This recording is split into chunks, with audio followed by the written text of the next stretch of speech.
Bonjour, merci de votre fidélité.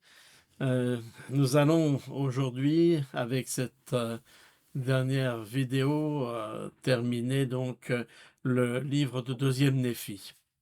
Comme nous allons le voir, Néphi est maintenant vers la fin de sa vie, bien sûr, et ces chapitres sont quelque part une sorte de testament qu'il nous laisse aussi de ses convictions. Et il va nous reparler dans ces chapitres du chemin à suivre, lui qui, en suivant l'exemple de son père, a essayé de voir également quel était le chemin étroit et resserré qui mène à l'arbre de vie. Et nous allons voir cela ensemble, mais on revient encore une fois au cœur de l'enseignement euh, de Néphi. Alors, il va commencer dans ces chapitres, en particulier avec le chapitre 31, à nous parler d'un élément qu'il appelle la doctrine du Christ. Alors, qu'est-ce que la doctrine du Christ? Nous allons regarder dans ce chapitre 31, en lisant le verset 2 et le verset 21. C'est pourquoi les choses que j'ai écrites me suffisent, si ce n'est quelques paroles que je dois dire concernant la doctrine du Christ. Donc il a gardé en quelque sorte cette définition pour ce dernier témoignage. Qu'est-ce que la doctrine du Christ? C'est pourquoi je vous parlerai clairement, selon la clarté de ma manière de prophétiser. Et au verset 21, il rajoute, et maintenant voici mes frères bien-aimés, tel est le chemin, et il n'y a aucun autre chemin ni aucun autre nom donné sous le ciel par lequel l'homme puisse être sauvé dans le royaume de Dieu. Et maintenant, voici, telle est la doctrine du Christ, et la seule et vraie doctrine du Père, et du Fils, et du Saint-Esprit, qui sont un seul Dieu, sans fin. Amen. Donc voilà, cette doctrine du Christ, il va nous la présenter, nous l'expliquer, et j'aimerais citer ici un texte de Elder Roland du Collège des Douze qui nous explique un peu mieux ce qu'est la doctrine du Christ. La doctrine du Christ, telle que Néphi l'enseigne dans son grand discours récapitulatif, met l'accent sur la foi au Seigneur Jésus-Christ, le repentir, le baptême par immersion, le don du Saint-Esprit et la persévérance jusqu'à la fin. Donc les premiers principes et les premières ordonnances de l'Évangile, on a ici d'une façon relativement simple, mais je crois aussi qu'il nous invite à approfondir davantage la compréhension de ces différentes étapes qui sont le chemin qui mène à Dieu. Hein. La doctrine du Christ est simple et directe, ajoute-t-il. Elle met l'accent sur les premiers principes de l'Évangile, expression d'encouragement à persévérer, à persister, à aller de l'avant, et tout cela expliqué avec clarté.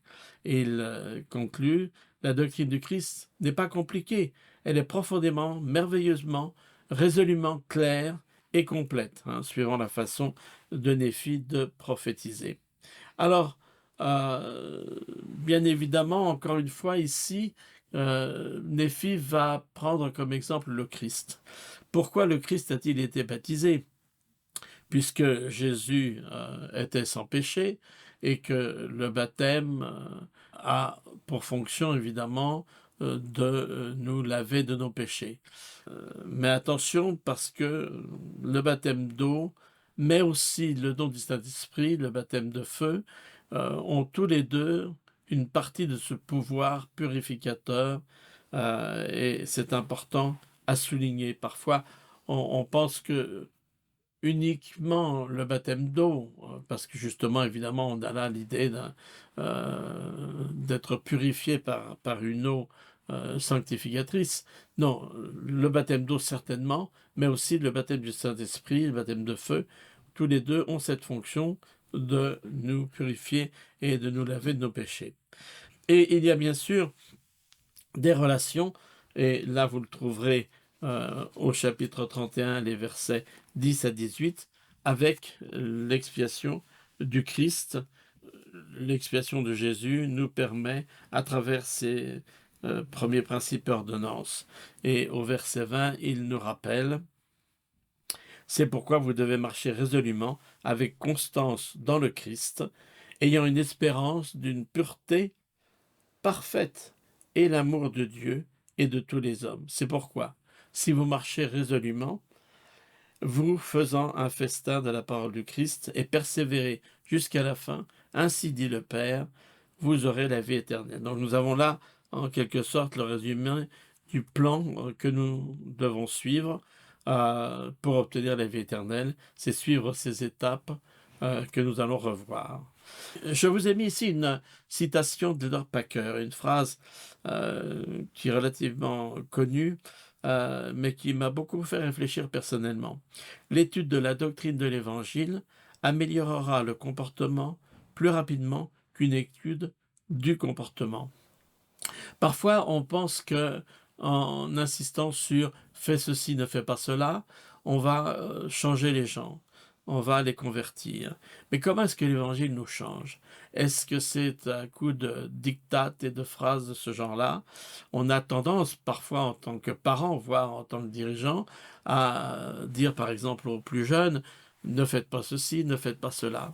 Certes, c'est important d'être clair sur ce que l'on peut, ce que l'on doit faire, mais bien souvent, je crois que on a plus de chances de voir les gens changer si on leur fait comprendre des choses qui sont de la doctrine de l'Évangile, à savoir pourquoi, par exemple, rester pur. Le fait de savoir qu'il faut suivre la loi de chasteté, c'est une chose, mais le fait de savoir que nous sommes fils et filles de Dieu, qui nous aime, qui nous a créés, que nous avons une mission sur cette terre, un potentiel divin à réaliser, peut-être que tout cela est ce qui va nous motiver davantage à respecter les lois et les principes de l'Évangile. Donc c'est plus la doctrine de l'Évangile qui va améliorer notre comportement que des explications sur le comportement. Je laisse là votre méditation, mais en ce qui me concerne, ça m'a beaucoup aidé de réfléchir sur cela et je crois que pour tous ceux qui ont affaire à l'enseignement de la vérité, c'est un principe important à garder à l'esprit. Alors, nous allons, à travers ce chemin que Christ a indiqué, que nous avons ici dans les chapitres de Néphi, faire un parallèle évidemment avec le tabernacle de Moïse. On pourrait le faire évidemment, et vous le ferez sans doute, avec le temple aujourd'hui. Que se passe-t-il? Pour rentrer dans l'enceinte du tabernacle de Moïse, il fallait passer cette première porte. Et cette première porte est en quelque sorte la foi en Jésus-Christ. C'est-à-dire qu'on ne fait pas la démarche d'entrée si on n'est pas motivé à trouver dans le tabernacle le chemin qui va mener au Christ. Et on se retrouve dans la cour extérieure. Et dans cette cour extérieure, il y a deux éléments dans le tabernacle de Moïse que Israël va transporter dans toute la conquête, à savoir un autel de sacrifice, un autel en bronze, sur lequel on va brûler les animaux qui vont être sacrifiés. Et cet autel des sacrifices a bien évidemment le rôle et la fonction qui correspond au repentir. Une fois que nous avons fait la démarche d'entrer dans l'enceinte des tabernacles par la foi que l'Évangile peut nous sauver, il faut passer par cette étape du repentir. Et puis ensuite, il y avait ces bassins en bronze dans lesquels il y avait de l'eau qui permettait aux prêtres de se sanctifier. Il n'y avait pas de, je dirais, d'immersion pour autant qu'on sache, mais il y avait en effet une purification, une sanctification qui était faite par ces ablutions. Évidemment, nous avons là un symbole du baptême d'eau avant de pouvoir pénétrer en passant un premier voile, une première porte, à savoir pour rentrer dans le tabernacle lui-même.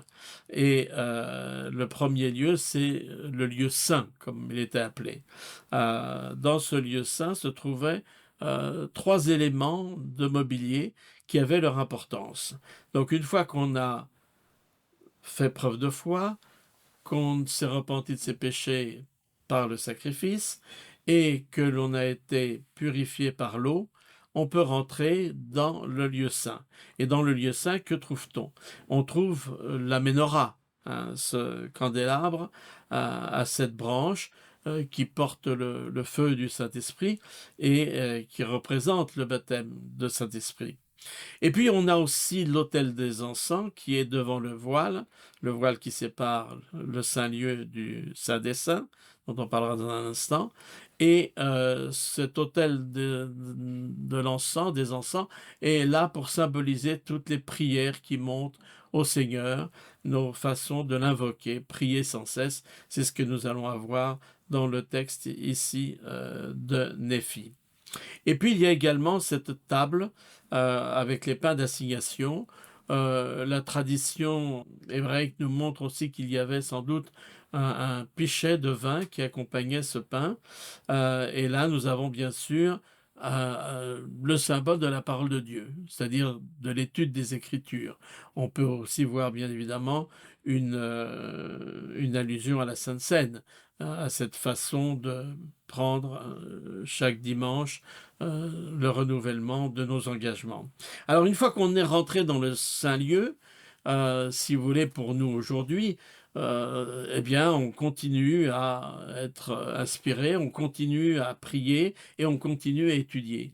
Et parfois peut-être que certains d'entre nous, peut-être que nous tous, à un moment ou à un autre, on a le sentiment de tourner en rond, de refaire, voilà, c'est la énième fois que j'étudie le livre de Mormon, c'est la énième fois qu'on parle de la Sainte Seine, c'est la énième fois que je prends la Sainte Seine. Est-ce que c'est toujours valable? Est-ce que je ne serais pas mieux dans la nature à penser à Dieu, à le prier?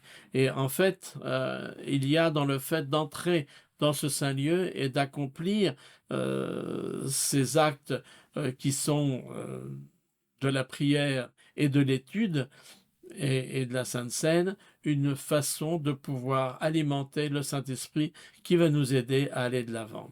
Et enfin, l'homme, dans le tabernacle, seul le grand prêtre, une fois par an, le jour du grand pardon, du Yom Kippour, pouvait entrer dans le Saint des Saints. Il était là devant le trône de Dieu, hein, ce qu'on appelle en anglais le mercy seat, le siège propitiatoire que l'on trouve dans l'Ancien Testament. Eh bien, d'abord ce voile qu'il fallait passer, sur lequel il y avait la représentation d'anges, c'est un passage à travers le Christ, puisque le voile représente aussi le Christ. C'est pour ça que, au moment de la mort de Jésus, le voile va se déchirer dans le temple de Jérusalem, montrant que le sacrifice a été fait, accompli jusqu'au bout, et on peut rentrer dans la présence de Dieu. Et ça, c'est l'idée, évidemment, d'être devant l'arche d'alliance et de pouvoir être dans la présence du Père.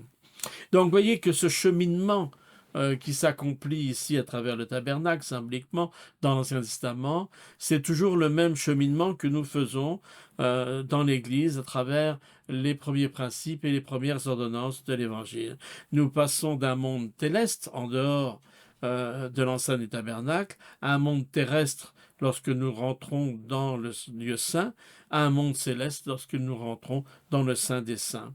Donc, il y a là une symbolique qui est très importante pour nous à prendre en considération. Et si vous pensez à l'expérience du temple aujourd'hui, que vous pouvez accomplir chaque fois que vous allez dans la maison du Seigneur, eh bien, vous retrouvez aussi ce même cheminement qui, étape après étape, vous amènera à vous rapprocher de Christ pour entrer dans la présence du Père dans la salle céleste. Alors, justement, dans le chapitre 31, eh bien, Néphi nous fait part de cela. Hein. On a lu tout à l'heure le verset 20, de marcher résolument et avec constance dans le Christ pour pouvoir un jour avoir la vie éternelle. Le verset 19, je vous demande si tout est fait lorsque vous êtes entrés dans ce sentier étroit et resserré. Voici, je vous dis que non, car vous n'êtes arrivés jusque-là que par la parole du Christ, avec une voix ferme en lui, vous reposant entièrement sur le mérite de celui qui est puissant à sauver. Donc, Entrer dans l'Église et recevoir le baptême d'eau n'est pas suffisant. Il faut continuer. Il faut se faire un festin de la parole du Christ et aller de l'avant. Pour arriver à quoi? Et là, le chapitre 32, dans ses premiers versets, nous l'enseigne. C'est de pouvoir réussir à parler la parole des anges. Et ne vous souvenez-vous pas que je vous ai dit que lorsque vous auriez reçu le Saint-Esprit, vous pourriez parler dans la langue des anges? Or, comment pourriez-vous parler la langue des anges si ce n'est par le Saint-Esprit? Donc le Saint-Esprit est ici absolument indispensable. Il y a à la fin du verset 1 du chapitre 32 cette petite phrase: méditez toutes ces choses dans votre cœur. Je vous mets ici ce que l'on trouve déjà et ce que l'on trouvera dans d'autres passages d'écriture. Et ici, c'est par exemple Benson qui nous parle. Nous devons aller au Christ et être rendus parfaits en lui. Moroni 10. Nous devons aller à lui, le cœur brisé, l'esprit contrit. 3e défi 12. Ayant faim et soif de justice. Nous devons aller à lui, nous faisons un festin à la parole du Christ. 2e défi 31. En la recevant par ses Écritures, ses oins et son Saint-Esprit. Donc les Écritures, ceux qui sont aujourd'hui nos prophètes et nos apôtres, et le Saint-Esprit auquel nous avons droit personnellement, tout cela nous amène à nous faire un festin de la parole du Christ et à pouvoir avancer sur ce sentier. Et ici encore, nous avons ce verset 6 du chapitre 32. Voici, telle est la doctrine du Christ, on revient à cela, et il ne sera pas donné davantage de doctrine avant qu'il ne se soit manifesté à vous dans la chair. Et lorsqu'il manifestera à vous dans la chair les choses qu'il vous dira, vous les appliquerez à les faire. Donc verset 6. Elder Ballard exprimait cela d'une autre façon en disant « Nous devons avoir des expériences personnelles et spirituelles pour nous donner une assise. On les obtient en recherchant avec la même intensité qu'une personne affamée recherche de la nourriture. » Alors évidemment, il y a une invitation pour nous tous aujourd'hui. Quelles sont nos expériences avec le Saint-Esprit? Personnellement, c'est une question qu'on doit se poser sans cesse. Certes, nous avons des expériences fortes au moment de notre conversion, des témoignages que nous avons pu obtenir, mais nous le verrons plus tard avec Alma. Si vous avez ressenti tout cela, le ressentez-vous maintenant? C'est-à-dire qu'on ne peut pas seulement vivre sur une expérience spirituelle qui est celle de la mission, qui est celle du baptême, qui est celle de tel ou tel événement. Il faut constamment ressentir ce Saint-Esprit, il faut constamment faire l'expérience de la doctrine du Christ, et alors, en effet, nous avancerons sur ce chemin de la vie éternelle. Et ici, nous avons l'expérience et l'encouragement de prier sans cesse. Nous devons prier, nous faisant un festin de la parole du Christ, persévérant jusqu'à la fin, mais en priant sans cesse. Au verset 9 du chapitre 32, il nous est rappelé « Mais voici, je vous dis que vous devez toujours prier et ne pas vous relâcher, et que vous ne devez rien faire pour le Seigneur sans tout d'abord prier le Père au nom du Christ, qu'il consacre votre œuvre à vous-même, afin que votre œuvre soit pour le bien-être de votre âme. » Priez sans cesse, voilà, cette image est là pour nous montrer qu'il est important de prier à tous les instants de la journée, à tous les instants de la vie, dans toutes les circonstances dans lesquelles nous sommes. Et il y a cette petite illustration qui avait été faite dans l'Église, Standing Tall, qu'on pourrait traduire en disant « On n'est jamais aussi grand que lorsqu'on est à genoux pour prier ». Ce qui nous donne de la hauteur, ce qui nous donne de la grandeur, c'est de pouvoir s'humilier devant Dieu. C'est finalement voir, grâce à lui, des choses qui ne sont pas visibles pour l'être humain. Voilà, nous avons vu la phrase « Méditez ces choses dans votre cœur ». Je vous ai mis un certain nombre de versets Je vous laisserai les regarder. Ce sont des occasions où nous avons la même phrase de méditer ces choses dans le cœur. Et à chaque fois, ça a été l'occasion d'entendre des révélations, de recevoir des visions. Section 138 pour la vision de la rédemption des morts, la section 76 qui est la vision des degrés de gloire, etc., etc. Joseph Smith, histoire évidemment. Et ceci m'amène à la conclusion pour aujourd'hui du pouvoir de la parole. Chapitre 33, verset 1 nous rappelle: « Et maintenant, moi, les filles, je ne peux écrire toutes les choses qui étaient enseignées parmi mon peuple, et je ne suis pas non plus puissant à écrire comme je le suis à parler. Car lorsqu'un homme parle par le pouvoir du Saint-Esprit, le pouvoir du Saint-Esprit porte ses paroles jusqu'au cœur des enfants des hommes. » Et je vous ai mis ici un texte d'un discours d'Elder Bednar, qui je crois est tout à fait intéressant.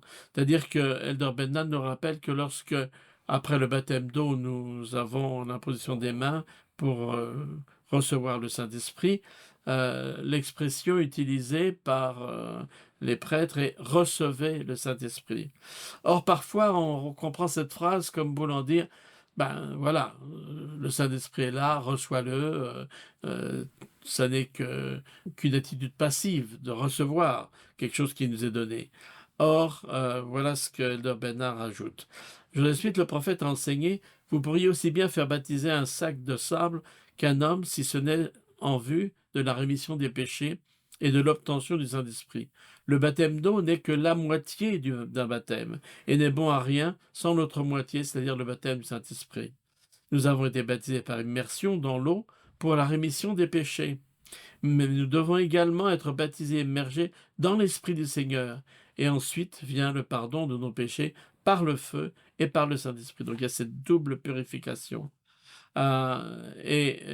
Ensuite vient le don du Saint-Esprit qui nous permet d'être purifiés totalement. Mais lorsqu'il nous est dit « recevez le Saint-Esprit », quelque part, ce que l'on nous dit, c'est « fais tout ce que tu peux pour recevoir le Saint-Esprit. Efforce-toi, ouvre-toi » avec beaucoup de, je dirais, de zèle et d'action, fais en sorte de pouvoir recevoir la compagnie du Saint-Esprit. Et dans ce chapitre 33, Néphi nous rappelle: « Je mets ma gloire dans la clarté, je mets ma gloire dans la vérité, je mets ma gloire en mon Jésus, car il a racheté mon âme de l'enfer. » Voilà, nous avons ici le dernier témoignage de Néphi, son testament, et vous verrez dans les versets 7 à 15, il nous rappelle sa disponibilité. Hein. J'ai de la charité pour mon peuple et une grande foi dans le Christ, verset 7. J'ai de la charité pour le juif, verset 8. J'ai aussi de la charité pour les gentils. Écoutez ses paroles, etc.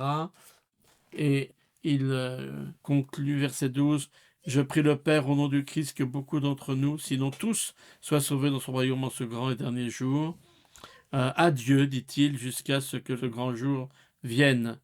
Et c'est en effet le témoignage qu'il nous rend.